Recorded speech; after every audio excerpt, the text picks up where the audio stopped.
I'm Alexis. I'm 22, fresh out of college and feeling like I'm on top of the world. My mom, Sarah, raised me on her own, working her butt off to give me everything I needed. My dad? Never met him, never cared to. At least that's what I always told myself. Graduation day rolls around, and I'm pumped beyond belief. My best friend, Jake, is in the crowd, cheering like a lunatic. Mom's in the front row, looking prouder than I've ever seen her. I stride across the stage, grab my diploma, and feel like I'm floating on air. But that's when things start getting weird. I notice this guy in the audience staring at me like he's just seen a ghost. At first, I brush it off, but after the ceremony, he makes a beeline straight for me. "Hey there, sweetheart, remember me?" I'm like, should I? He gives this awkward grin and says, "I'm Tom, your dad." I swear my heart nearly stops. This guy, this total stranger, is claiming to be my long-lost father. Before I can even process it, he goes in for a hug.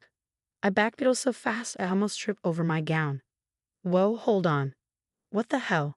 That's when Mom swoops in, looking angrier than I've ever seen her. "Tom, what are you doing here?" Tom throws up his hands, trying to act all innocent. "Sarah, come on.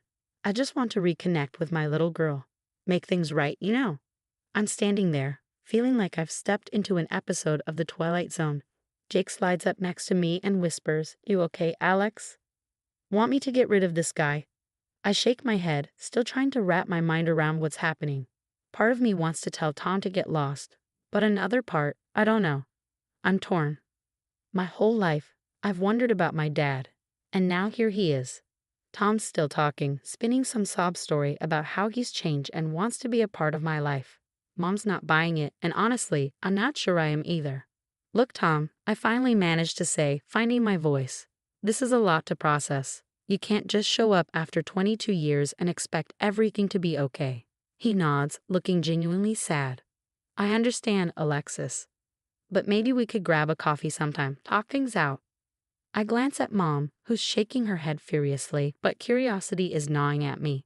What if he really has changed? What if this is my chance to finally have a dad? "I'll think about it," I mutter, not committing to anything. As Tom walks away, I'm left standing there with my diploma in hand, feeling like my world's been turned upside down. Jake puts an arm around me, and Mom's looking worried sick. I'm torn between wanting to know more and wishing Tom had never shown up. One thing's for sure.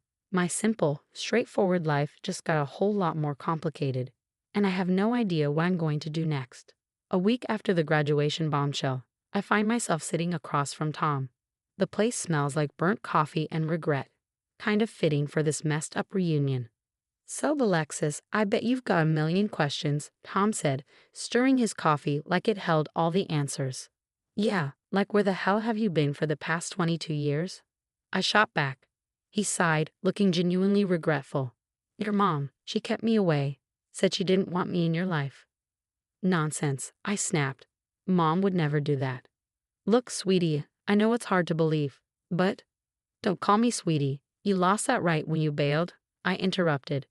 Tom held up his hands in surrender. "Fair enough. I made mistakes, I admit it, but I'm here now, trying to make it right." I wanted to stay angry, but something in his eyes made me hesitate. Maybe it was the family I never had, or just plain curiosity, but I felt myself softening. "So, what? You want to play happy families now?" I asked, trying to keep my guard up. "Actually, I'd love for you to meet my family. My wife, Linda, and the kids, they're dying to meet their big sister." That hit me like a ton of bricks. You have other kids?" Tom nodded, pulling out his phone to show me pictures. There he was, arm around a pretty blonde, with 2 little kids grinning at the camera. They looked happy, like the family I never had. "They're cute," I mumbled, trying to ignore the jealousy gnawing at me. "They'd love to meet you. How about dinner tomorrow night?" Before I knew it, I found myself agreeing. The next evening, I found myself in Tom's suburban home, surrounded by the picture-perfect family I'd always dreamed of. Linda hugged me like we were long-lost friends. "Oh, Alexis, we've heard so much about you," Linda exclaimed warmly. "Funny, I can't say the same."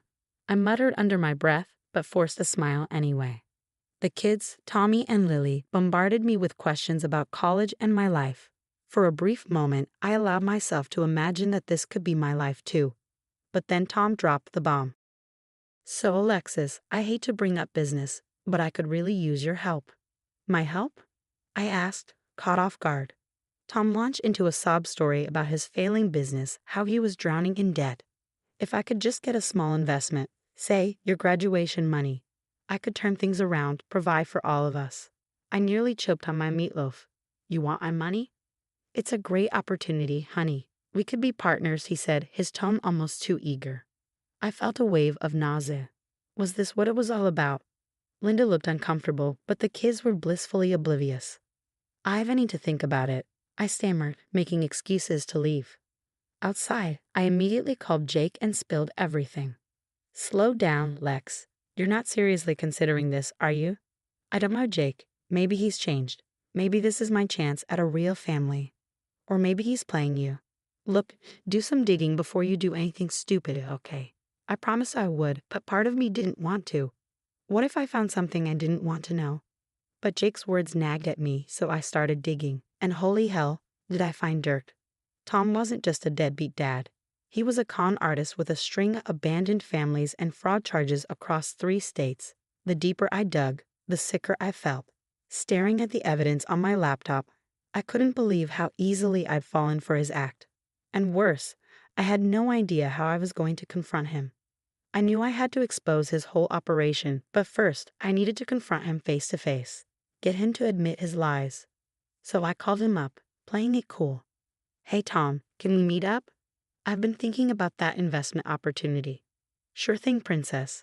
How about that diner again?" I gritted my teeth at the word princess, but played along. When I got there, Tom was all smiles, probably thinking he had me right where he wanted me. He thought he'd hit the jackpot. "So Alexis, have you made a decision?" he asked, leaning in eagerly. I slapped down a folder stuffed with all the dirt I'd dug up on him. "Yeah, I've decided you're a lying sack of crap." His face went pale. "What's this?" "Your greatest hits, Tom. Fraud, abandoned families, unpaid child support, ring any bells." He reached for the folder, but I yanked it back. Hands off. "Now, want to tell me the truth?" Tom's face crumpled, and he launched into another sob story about how life had been tough, how he'd made mistakes, but was trying to turn things around. "I just wanted to make things right with you, Alexis. Give you the father you never had." Damn him, but I felt a twinge of sympathy. And the money. That was just a bonus, right? He looked ashamed. "I admit I need help, but I swear, if you help me out, I'll pay you back. We can have a real relationship." Against every instinct screaming at me to run, I found myself agreeing to loan him $10,000. "But this is it, Tom. No more after this." He hugged me, tears in his eyes. "You won't regret this, sweetie, I promise." But I did. Over the next few weeks, Tom became a constant presence in my life, always needing something, more money, more time, more favors. "Alexis, honey, the business is really taking off. If we just had a little more capital." "Tom, I told you, I'm tapped out. I can't give you any more." He looked at me with hurt and disappointment. I thought we were building something here, a real father-daughter relationship. I felt terrible but stood my ground. Relationships aren't built on money, Tom. But the guilt gnawed at me. Was I being too hard on him? Maybe he really was trying to change. Then came the day I dropped by his house unannounced. I overheard Tom and Linda arguing in the kitchen. "I'm telling you, Linda, that girl's a gold mine. A few more sob stories and we'll have enough to pay off all our debts, and then some." "But Tom, she's your daughter," Linda protested. "Please, she's just another sucker born every minute, right?" I felt like I'd been blindsided by a truck. When I told my mom everything, she sighed. "Oh, honey, I was afraid this might happen. Tom's always been a user. It's why I kept him away from you." "Why didn't you tell me?" I asked, feeling a mix of betrayal and sadness. "I wanted to protect you. I guess I should have known you'd have to learn the hard way." Rage boiled up inside me. "Well, he's not getting away with it this time. I'm going to make him pay." That's when I called Jake. "Hey, remember when you hacked the school's grading system as a project? I've got a real project for you now." Jake was all in. We spent days creating a fake investment scheme, something so tempting Tom wouldn't be able to resist. But I wasn't stopping there. I tracked down contacts for Tom's other kids, the ones he'd abandoned over the years. Turns out, I had a lot of pissed off half-siblings out there. "Hey, this is Alexis. You don't know me, but we have something in common. A deadbeat dad named Tom. One by one, they agreed to be part of my plan. Tom had no idea what was coming for him. As I put the finishing touches on our trap, I felt a mix of excitement and dread. Was I really going through with this? Then I remembered Tom's words, just another sucker, and my resolve hardened. I called up Tom, putting on my best excited daughter voice. Hey Tom, I've got amazing news. Remember that tech startup my friend told me about? Their stock is about to go public, and I've got an in. We could make millions. Tom's voice practically dripped with greed. That's fantastic, sweetheart. How much do we need to invest? Well, that's the thing, I said. The minimum buy-in is $50,000. I was hoping maybe we could pool our resources. I don't know, Alexis. That's a lot of money, Tom replied, sounding hesitant. I played my trump card. I understand if you can't swing it. I just thought, as partners. But I guess I could ask Mom instead. No, I'll make it work, Tom said quickly. This is our chance, kiddo. We'll be rich. As Tom scrambled to get the cash together, Jake was hard at work, digging deeper into Tom's finances. Holy crap, Lex, this guy's been running scams for decades. I've got evidence of at least 5 other families he's conned. Perfect. Everything was falling into place. I organized a celebration dinner for our new partnership, inviting Linda, the kids, and a few surprise guests. On the night of the dinner, Tom was all smiles, probably already counting his imaginary millions. Linda looked nervous, and the kids were excited for cake. Before we celebrate, I have a surprise, I announced. I've invited some special guests. Tom, I believe you know them. In walked 5 people, my half-siblings. Tom's face went from confusion to panic. What is this, Alexis? What's going on? One by one, they shared their stories, tales of abandonment, broken promises, and stolen money. Linda's face grew more horrified with each revelation. Tom, is this true? All these children. Tom was sweating bullets. Now, honey, I can explain. Oh, I think you've explained enough. I cut him off. I cut in. But wait, there's more. I pulled out the files Jake had compiled, bank statements, fake business records, the whole works. You see, Tom here wasn't planning on investing anything. He was going to take my money and run, just like he's done to all of us. I can't believe this, Linda said, her voice trembling. We're leaving, Tom. Don't try to follow us. Tom lunged for her. Baby, please, it's not what it looks like. But it was too late. As Linda and the kids left, Tom turned on me, his face twisted with rage.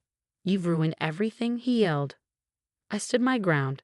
No, Tom, you ruined everything yourself. I'm just making sure you can't do it to anyone else. What do you want from me? He asked, defeated. Your remaining assets will be distributed among your victims, and you'll sign over my $10,000. As he signed the papers, I felt no joy, only relief that it was finally over. In the aftermath, something unexpected happened. My half-siblings and I started talking, sharing our experiences. We formed a bond, a family of our own choosing. Mom welcomed them with open arms, joking, I always wanted a big family. As for me, I learned a valuable lesson. Blood doesn't make a family. Love, trust, and mutual respect do. Sometimes the family you choose is stronger than the one you're born into. The story's over now, but I have a question for you. If you were in my shoes, would you have given Tom a second chance or gone straight for revenge? Was I justified in exposing him, or should I have tried harder to build a relationship with my long-lost father? Drop your thoughts in the comments below. I'm dying to hear what you would have done in this messed-up family drama. If you enjoyed this wild ride, hit that like button and subscribe for more stories that'll make you question everything about family, loyalty, and revenge. Trust me, you won't want to miss what's coming next.